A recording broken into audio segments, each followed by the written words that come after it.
Report writing तयार पार्ने क्रममा म मार्केटिङ ग्रुपको रिपोर्ट राइटिङ अथवा बीबीएस 4th इयरको मार्केटिङ ग्रुपको रिपोर्ट राइटिङ कसरी तयार पार्ने, नर्मल्ली अकाउन्टको, मार्केटिङको र फाइनान्सको एउटै नै फर्मेट हुन्छ। त्यो फर्मेट अनुसार कसरी तयार पार्ने भन्ने कुरा गर्दैछु। मैले अलरेडी एउटा यहाँ रिपोर्ट राइटिङ मार्केटिङ ग्रुपको बनाइसकेको छु। म यो रिपोर्ट राइटिङ तपाईँहरूलाई यो भिडियोमा देखाउने छु।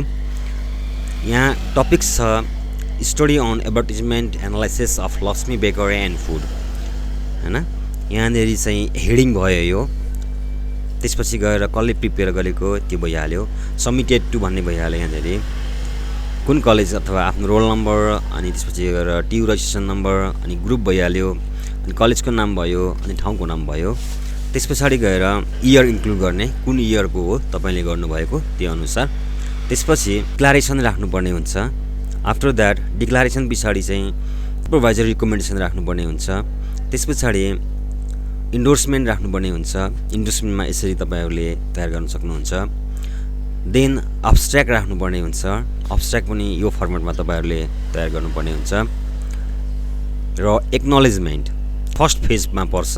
फर्स्ट फेज अन्तर्गत अथवा रिपोर्ट राइटिङको 3टा फेज हुन्छ। 3टा फेजमा फर्स्ट फेजमा यो कुराहरू पर्न आउँछ। त्यसपछि टेबल अफ कन्टेन्ट, हैन, च्याप्टर वाइजमा यहाँनिर इन्क्लुड गरिएको छ।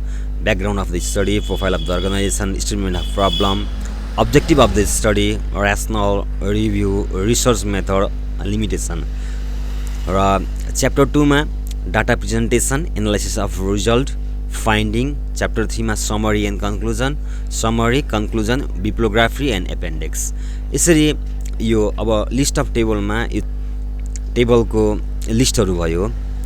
Then after list of figure, तपाईँले कुन पेज नम्बरमा कुन फिगर राख्नुभएको छ त्यो कुरा यहाँ इन्क्लुड गर्नुपर्ने हुन्छ। र एप्रोप्रिएसन। आफ्टर द्याट हाम्रो सेकेन्ड फेजेस सुरु हुन्छ। सेकेन्ड फेजेसमा इन्ट्रोडक्सन, च्याप्टर 1 इन्ट्रोडक्सन, ब्याकग्राउन्ड भयो।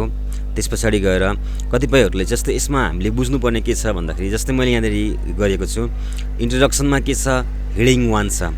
ब्याकग्राउन्ड अफ स्टडीमा के छ, हेडिङ 2 छ। यो हामीले एरेन्ज गर्नुपर्ने हुन्छ। हामीले हेडिङलाई कसरी एरेन्ज गर्ने भन्दाखेरि, जस्तै मैले यहाँनिर यसलाई गएर सिलेक्सन गरेँ र हेडिङमा राइट क्लिक गरेँ र मोडिफाईमा गएर क्लिक गरेँ। मोडिफाईमा गएर क्लिक गरिसके पछाडि हामीले फर्मेटमा गएर क्लिक गरौँ र फन्ट चुज गरौँ। फन्ट कुन राख्ने, टाइम एन्ड न्यू रोमन, कुनमा रेगुलरमा, साइज कुन 12।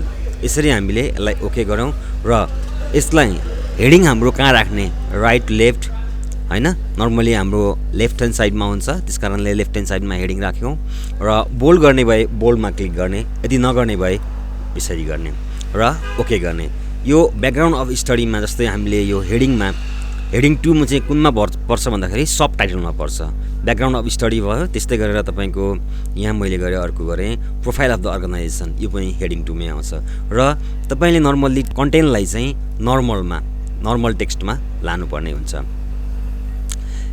यसरी बनाइसके पछाडि हामीले यसमा पेज नम्बरहरू इन्क्लुड गर्नुपर्ने हुन्छ। जस्तै यो सेकेन्ड फेजको पऱ्यो यो। अब च्याप्टर 2 मा सेकेन्ड फेजमा पर्छ। जस्तै अब यहाँ डाटा प्रेजेन्टेसन गर्ने तरिकाहरू, कसरी प्रेजेन्टेसन गर्ने डाटाहरू इन्क्लुड गरेर टेबल नम्बर, यहाँनिर यो टेबलमा कतिवटा टेबलसम्म बनाउने, पाइ चार्ट बनाउने कि अथवा कोलम चार्ट नर्मली बनाउनु पर्ने हुन्छ। प्रत्येक टेबलको अथवा प्रत्येक डाटाको टेबलको कन्टेन्टलाई हामीले कोलम चार्ट बनाउनु पर्ने हुन्छ। कोलम चार्टलाई हामीले मोडिफाई गर्न सक्छौँ। जस्तै यो फिगरहरू राख्ने अथवा चाहिँ कलर राख्ने तपाईँको उसमा भर पर्छ। यसरी हामीले कोलम चार्टहरू टेबल वाइज अनुसारले चाहिँ कोलम चार्टहरू बनाउनु पर्ने हुन्छ। र हामीले गर्न लागेको एनालाइसिस रिजल्टमा चाहिँ यसरी फर्मुला प्रयोग गर्नुपर्ने हुन्छ। र हाम्रो आउँदैछ अब लास्ट पार्टमा के हुन्छ भन्दाखेरि summary and conclusion. Summary and कन्क्लुजनमा हामीले अहिलेसम्म गरिएको रिपोर्ट राइटिङको समरी र लास्टको फाइनल कन्क्लुजन।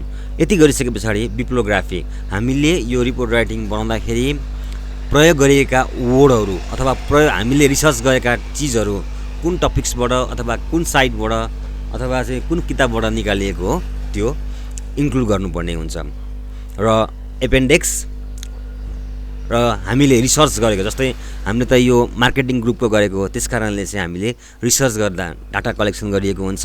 त्यो डाटाको आधारमा हामीले टेबलहरू बनाइएको हुन्छ, यो पनि हामीले इन्क्लुड गर्नुपर्ने हुन्छ। यो क्वेसनर भयो, क्वेसनर पनि हामीले आफैले म्यानेज गर्नुपर्ने हुन्छ।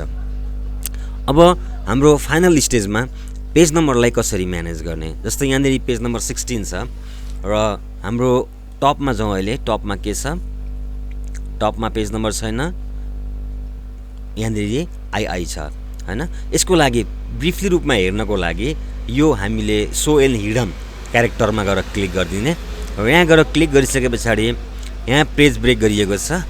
यस पछाडि जुन फर्स्ट फेजेस छ, फर्स्ट फेजेस पछाडि हामीले यहाँनिर पेज ब्रेक गरिएको छ, हरेकमा पेज ब्रेक गरिएको छ, एप्रोभ्रिएसन।